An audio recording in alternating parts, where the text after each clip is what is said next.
14/12/2021 की मुरली है।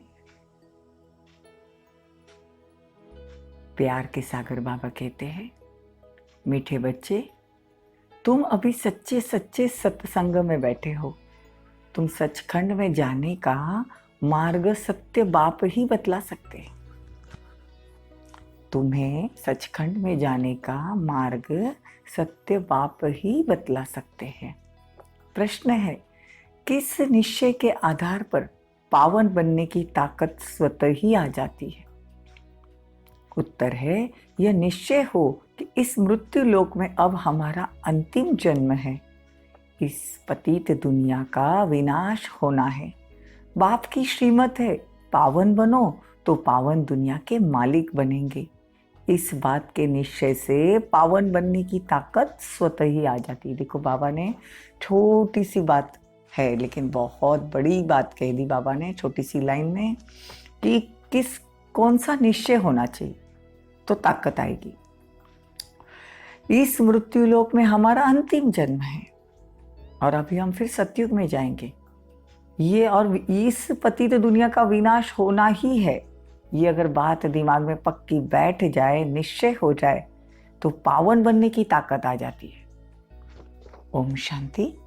गीत है, आखिर वह दिन आया आज। ओम शांति। मीठे मीठे रूहानी बच्चों ने सुना, यह गीत तुम्हारे लिए हीरे जैसा है और जिन्होंने बनाया है उन्हों के लिए कौड़ी जैसा है।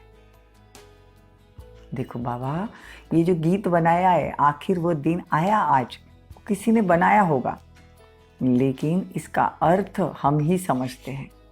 बाकी जिसने बनाया है उसके लिए उसको कोई कीमत नहीं। तो आखिर कौन सा दिन आया आज? भगवान धरती पर आ गए ना, तो ये दिन आया आज। तो भगवान अगर धरती पर आएंगे तो हमारा जीवन कैसा हो जाएगा? हीरे जैसा बन जाएगा। लेकिन जिसने बनाया है उसका तो कौड़ी जैसा ही है। वो तो सिर्फ तोते मुआफिक गाते हैं, जानते कुछ भी नहीं। अभी तुम अर्थ समझते हो कि अब वो दिन आया कि जबकि कलयुग बदल सतयुग पतित दुनिया बदल पावन दुनिया बनती है। तो ये दिन आया आज। अब तुम जानते हो, भारतवासी जो 16 कला संपूर्ण थे वही 14 कला बने हैं। जरूर 16 कला जो बनेंगे वही 14 कला बनेंगे ना, नहीं तो कौन बनेंगे? तुम 16 कला थे, अब फिर बन रहे हो, फिर कलाएं घटती जाती है, दुनिया की भी कला घटती है। मकान जो पहले सतो प्रधान है वो भी तमो प्रधान बनते हैं। तो सतो प्रधान बनने वाले ही तमो प्रधान बनते हैं, क्योंकि 84 जन्म लेने पड़ते हैं। देखो बाबा समझाते हैं, जिसने सतयुग में पहला जन्म लिया है वही सतो रजो तमो बनते जाते हैं, तो 84 जन्म लेते हैं। लेकिन जो सतो बने ही नहीं है, जो द्वापर से आए हैं, उनके 84 जन्म नहीं होते। मतलब जिन्होंने 16 कला संपन्न देवता है वही 14 कला बनेंगे, वही 8 कला बनेंगे। लेकिन जो 8 कला में आए हैं वो थोड़ी 16 कला होंगे। कहने का भावार्थ ये है कि जो हम संपूर्ण देवता 16 कला संपूर्ण थे वही अभी 9 कला बने हैं कलयुग में आते आते। तो बाबा कहते हैं बाकी 84 लाख जन्म की तो कोई बात ही नहीं, सब जगह झूठ ही झूठ है। लेकिन बाबा का संग है सत्संग। सत्संग का अर्थ क्या? सत्य के साथ संग। परमात्मा सत्य है ना, तो सत्य के साथ का संग मतलब सत्संग। दुनिया वाले तो यूं ही जाते हैं, तो कहते कहाँ गए थे? तो कहेंगे सत्संग में गए थे। लेकिन सच्चा सच्चा सत्संग तो इस समय का है ना, क्योंकि सत्य बाप के साथ हमारा संग है। तो सत्संग का अर्थ भी अपने को मालूम होना चाहिए। यह सत्संग का सबसे बड़ा त्योहार एक बाप सत्य के साथ ही संग होता है। बाकी और कोई भी सत्य बोलते ही नहीं है। देखो, सत्संग जो सत्य बाप के साथ है, इसीलिए देखो परमात्मा शिव की महिमा में गाते हैं, सत्यम शिवम सुंदरम। उसके जितना सत्य तो कोई बोल ही नहीं सकता। बाकी तो सब झूठ ही झूठ है। इसीलिए तो कहते हैं ना, झूठी माया झूठी काया। झूठा ये संसार है। पहले पहले झूठ ईश्वर के लिए कह देते कि वो सर्वव्यापी है। अल्फ को ही झूठ बना दिया तो तुम्हें पहले पहले परिचय देना पड़े। दुनिया वाले कहते हैं ना कि भगवान तो कण कण में समाया हुआ है, तो पहला तो ये झूठ है। हमारे लिए रहने के लिए घर है तो उसका भी घर है, हमारा अगर नाम है तो उसका भी नाम है, हमारा रूप है तो उसका भी रूप है। तो भगवान का नाम क्या है? शिव। उसका रूप क्या है? ज्योतिर्बिंदु। और उसका धाम कौन सा है? परम धाम। तो देखो बाबा क्या कहते हैं, बच्चों को बाप का परिचय देना चाहिए। वो तो उल्टा परिचय देते हैं, झूठ तो झूठ, सच तो रत्ती भर भी नहीं है। दुनिया वाले जो बातें कहते हैं उसमें सच रत्ती भर भी नहीं है। क्यों? क्योंकि परमात्मा खुद आकर बताते हैं, तभी तो हमको पता चलता है ना। और इसीलिए तो कहते हैं ना, खुद को जानो तो खुदा को जान सकेंगे। पहला पाठ ही हमारा खुद को जानने का है। पहला पाठ कौन सा था हमारा? हम आत्मा है। खुद को जाना ना, इतने दिन तो शरीर समझते थे। खुद को जानो तो खुदा को जानेंगे। खुद को जाना कि मैं आत्मा हूँ और मेरा पिता परमात्मा है। सच्चा तो एक बाप ही है ना, इसीलिए कहते हैं hear no evil, see no evil. यह सब मरे पड़े हैं। देखो आज बाबा अपने को ये धारणा पक्की कराते कि बच्चे बुरा मत देखो, बुरा मत सुनो, बुरा मत सोचो और बुरा मत बोलो। तो तुमको लायक बनाते हैं ना, स्वर्ग में जाने के लायक बनाते हैं। श्रीमत कहती है यह करो, करना चाहिए। वो जवाबदार खुद है, क्योंकि वही कर्मों का दंड दिलाते हैं। श्रीमत कहती है ये करो, बाबा जो कहते हैं वो करना है, तो कर्म अच्छे बनेंगे। अगर कर्म अच्छे नहीं बने तो फिर दंड के पात्र बनेंगे। कहते हैं मीठे बच्चे ग्रस्त व्यवहार में रहते, यह अंतिम जन्म पवित्र रहो। पवित्र रहो मतलब मनसा वाचा कर्मणा, किसी के लिए अशुभ नहीं सोचो। पवित्रता की परिभाषा ही बहुत बड़ी है। पवित्र रहना मतलब कोई ब्रह्मचर्य नहीं। पवित्र रहना मतलब सिर्फ ब्रह्मचर्य नहीं, पवित्र रहना मतलब मन से भी किसी के लिए अशुभ नहीं सोचो। यह बुद्धि में हड्डी रहना चाहिए। हड्डी रहना चाहिए मतलब एकदम फिक्स होना चाहिए कि बाबा जो कहते हैं उससे हम उच्च पद मिलने वाला है। तो ये दिमाग में एकदम पक्की धारणा हो जानी चाहिए। कई बच्चे हैं जो भल समझते हैं अच्छा है, परंतु हड्डी व सुख किसको है नहीं, तो तोते मिसल गाते हैं। बाबा कहते हैं तुम्हारी बुद्धि में भी हड्डी धारणा होनी चाहिए। देखो आज बाबा हड्डी मतलब जिगरी धारणा, एकदम जिगर से दिल से धारणा होनी चाहिए। बाबा जो कहते हैं उसको बड़े प्यार से अपनाना चाहिए। बाप ही सचखंड की स्थापना करते हैं। बाप हमको अपने साथ योग लगाना सिखाते हैं, इसीलिए तो उसको सच्ची सच्ची अमर कथा सत्यनारायण की कथा कहते हैं। देखो हम इतने दिन तक सत्यनारायण कथा करते थे, तो सत्यनारायण करके हम कभी नारायण बने क्या?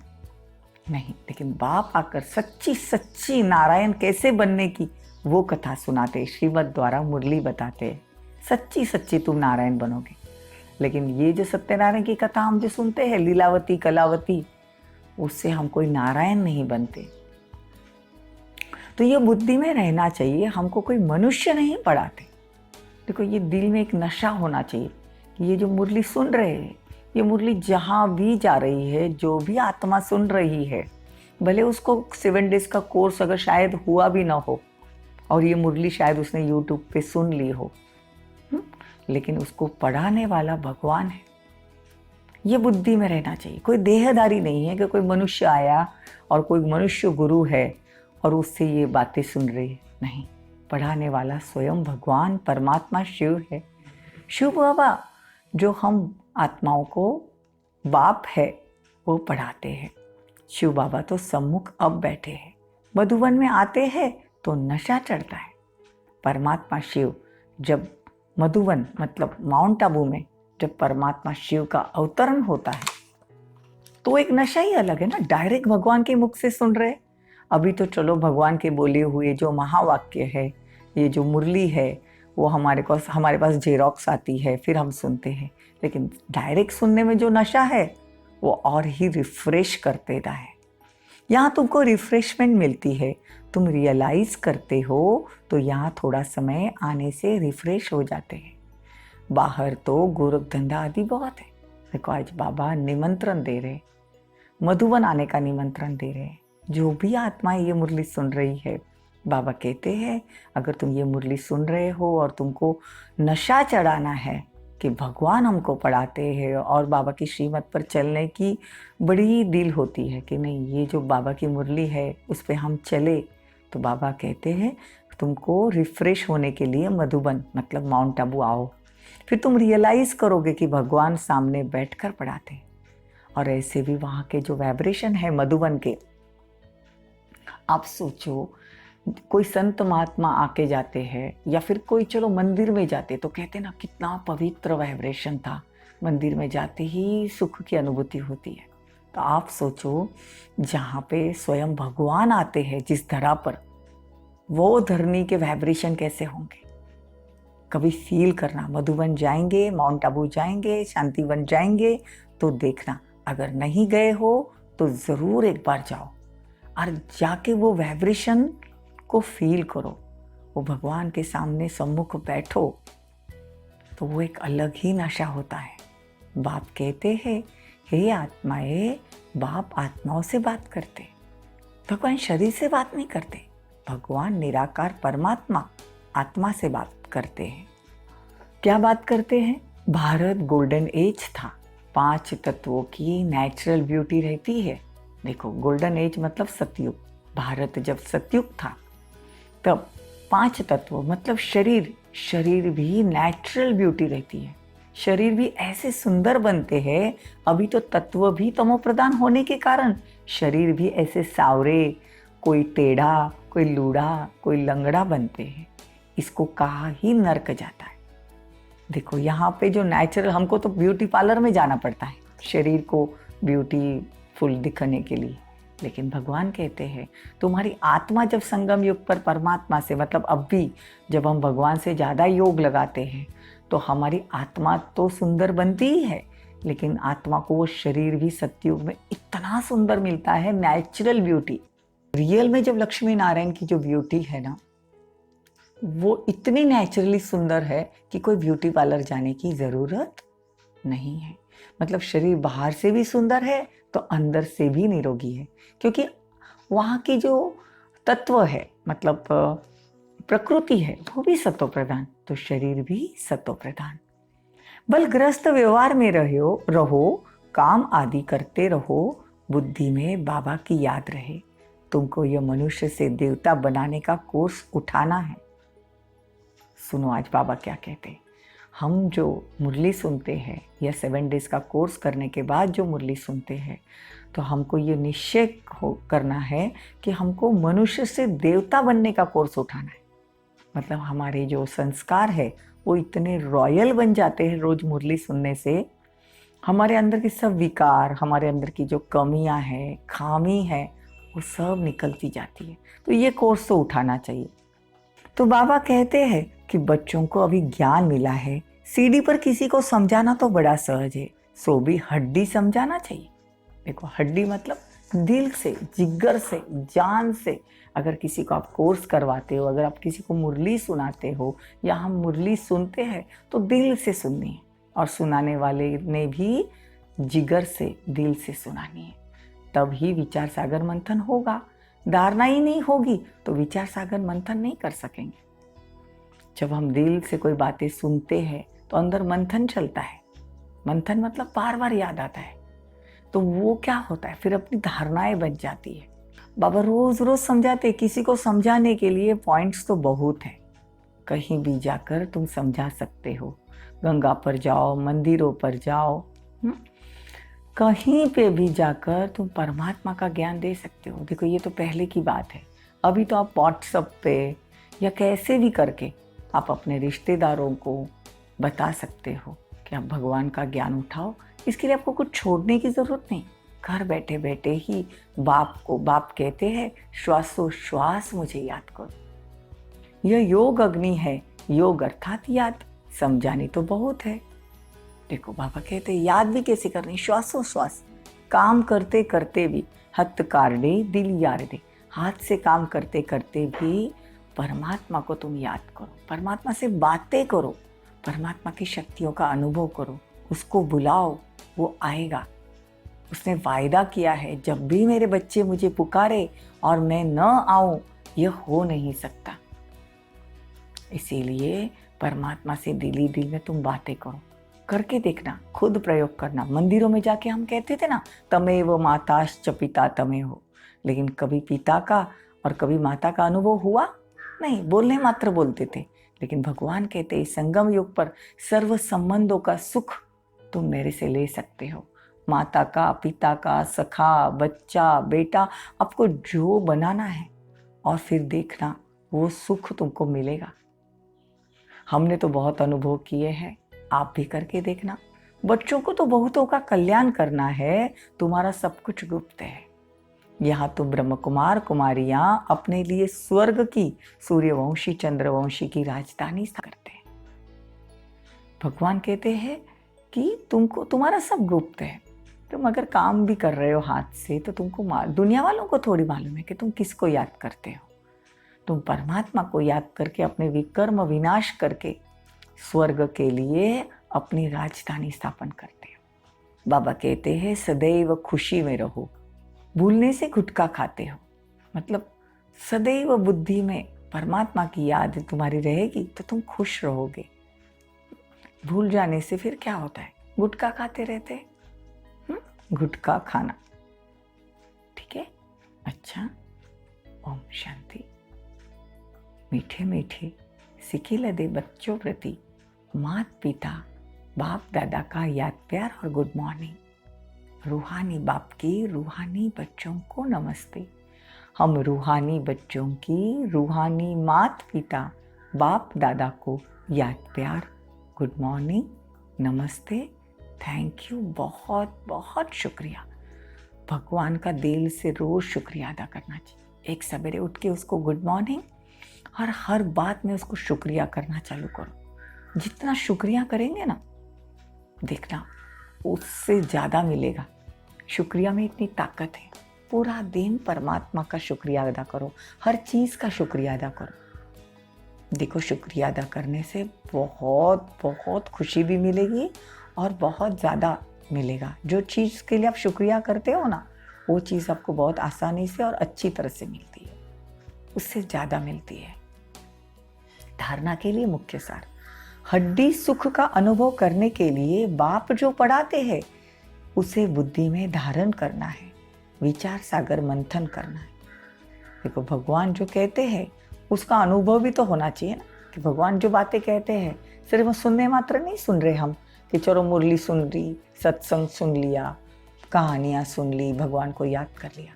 लेकिन बाबा कहते हैं हड्डी सुख, मतलब जिगर से तुमको ये चीज़ के सब अनुभव होंगे।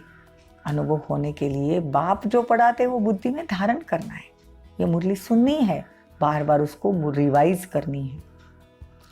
इस कब्रिस्तान को देखते हुए भी नहीं देखना। Hear no evil, see no evil.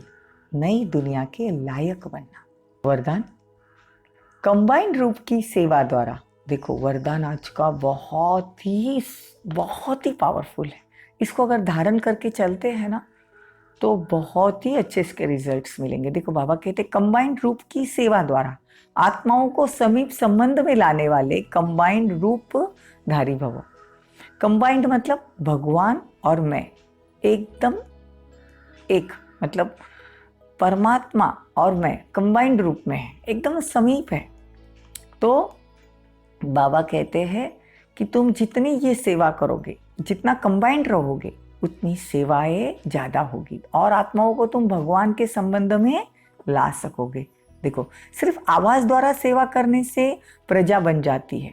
देखो, अगर मैं जाके किसी को ज्ञान दूँ, सिर्फ मुख से ज्ञान दूँ, तो प्रजा मेरी बहुत बन जाएगी। लेकिन आवाज़ से परे स्थिति में स्थित हो और फिर आवाज़ में आओ, अव्यक्त स्थिति और फिर आवाज़, ऐसे कंबाइंड रूप की सेवा वारिस बनाएगी। जितना हम परमात्मा की याद में एकदम आवाज़ से परे साइलेंस में जाएंगे और परमात्मा के साथ कंबाइंड होकर फिर आवाज़ में आएंगे परमात्मा की याद के साथ, तो क्या होगा, जिस भी आत्मा को हम ज्ञान देंगे वो स्वर्ग के वारिस मतलब प्रॉपर्टी के हकदार बन जाएगा। आवाज़ द्वारा प्रभावित हुई आत्माएं अनेक आवाज सुनने से आवागमन में आ जाती है, लेकिन कंबाइंड रूपधारी बन कंबाइंड रूप की सेवा करो तो उन पर किसी भी रूप का प्रभाव पड़ नहीं सकता। स्लोगन: साधनों में बेहद की वैराग्य वृत्ति की साधना मर्ज होने न दो। ओम शांति।